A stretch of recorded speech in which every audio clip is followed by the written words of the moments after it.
Oke, Assalamualaikum warahmatullahi wabarakatuh. Perkenalkan, nama saya Ahmad Ali Mukti dengan NIM 123 140 dari kelas Metapen RA.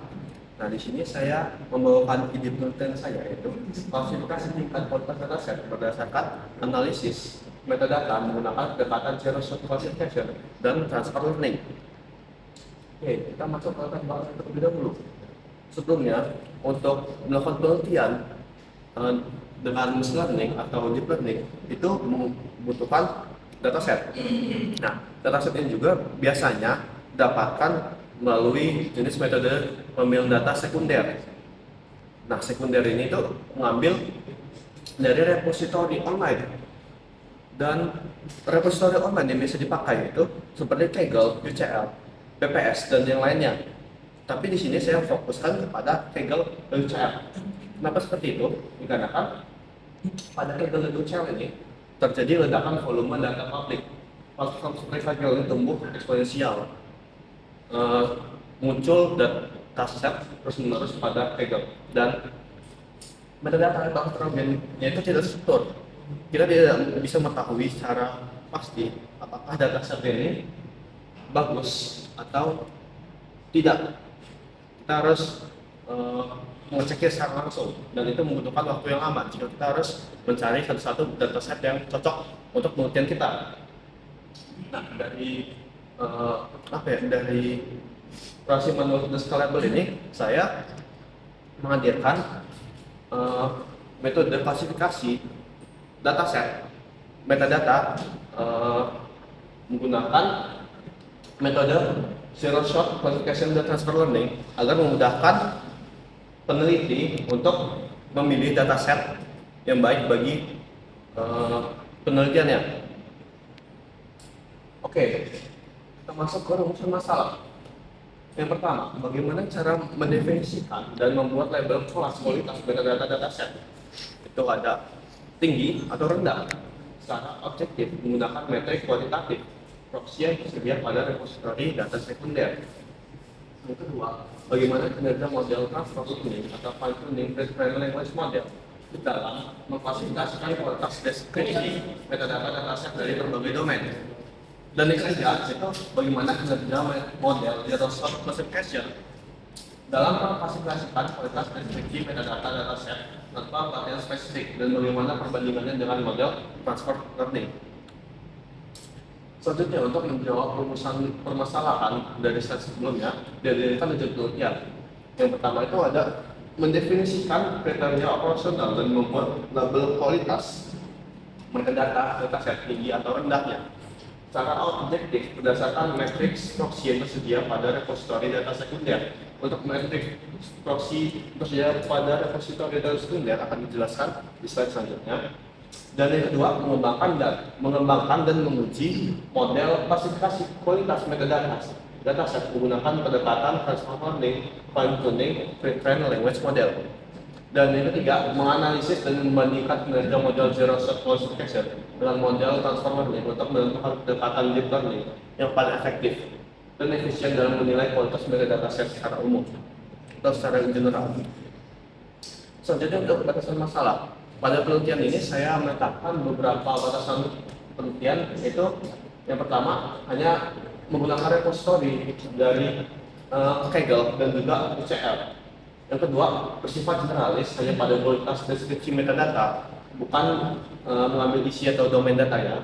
Yang ketiga, terbatas pada perbandingan transfer learning dan zero shot classification. Jadi hanya menggunakan dua model itu, tidak menggunakan model deep learning lainnya atau machine learning, tidak. Dan yang keempat, hanya teks deskripsi metadata utama, abstrak atau ringkasan. Oke, untuk research gap dari penelitian yang sudah ada, didapatkan masalah dari penelitian yang ada, dan saya hadirkan solusi yang bisa mengcover masalah tersebut. Pertama itu dari penelitian Nixie tahun 2003. Dominan menggunakan machine learning klasik berbasis fitur statistik. Itu menggunakan seperti SVM dan random forest dengan FIDF. Dan sini saya menghadirkan menggunakan dua metode deep learning, yaitu transfer zero shot dan transfer learning dan zero shot classification. Yang kedua, itu sering kali terbatas pada domain spesifik atau tidak general. Itu contohnya terdapat pada penelitian saya dan Davidson tahun 2003. Itu fokus pada repositori data sosiolog saja. Dan yang ketiga, banyak penelitian sedang mengabaikan masalah class imbalance yang parah pada data real. Itu banyak terjadi pada penelitian yang menggunakan machine learning klasik seperti penelitian Winningsy tahun 2003. Nah, di sini saya menghadirkan metode random oversampling dan juga class weight adjustment. Itu random oversampling ini tuh jika ada misalnya ada data minor itu kualitasnya tinggi itu 100 dan juga data mayor atau banyak itu ada 1000 kualitas buruk. Nah, data 100 ini bakal diduplikat menjadi 1000 agar menyamai data mayor. Jadi dia tidak imbalance. Tapi di sini kekurangannya bakal overfitting. Jadi modelnya bakal mengingat terus, dia tidak menebak tapi mengingat dari data minor ini.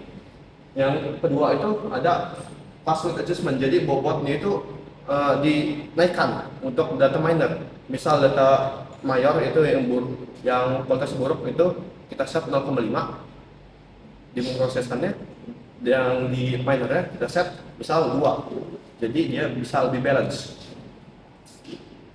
Oke, selanjutnya ada metodologi penelitian.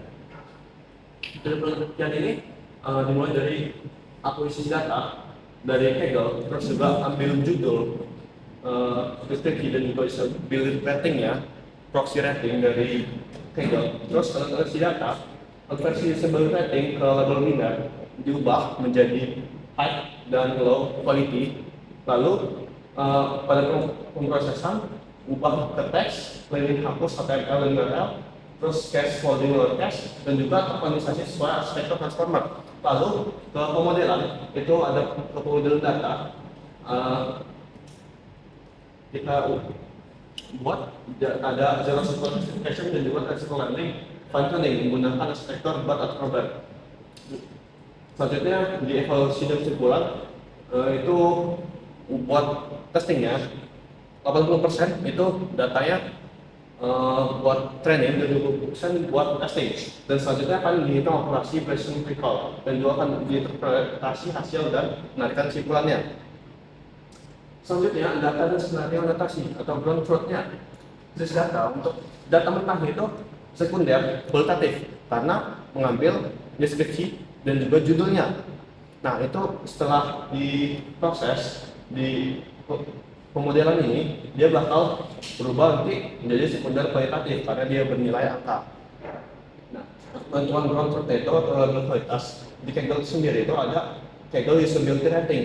Skalanya itu angka dari 1 sampai 10 sebagai metrik toksikalitas. Nah, metrik toksikalitas ini tuh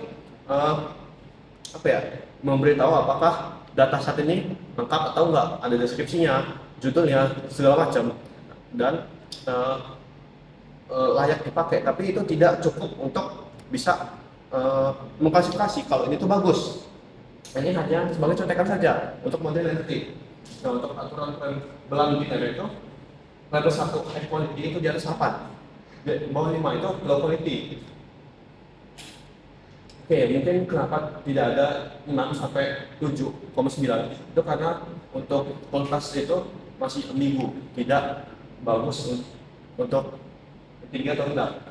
Selanjutnya arsitektur model keseluruhan itu ada yang fine tuning, transfer learning itu ada BART based on cache dan Roberta based, dan untuk zero shot itu ada Facebook BART, Large MLE, model NLE.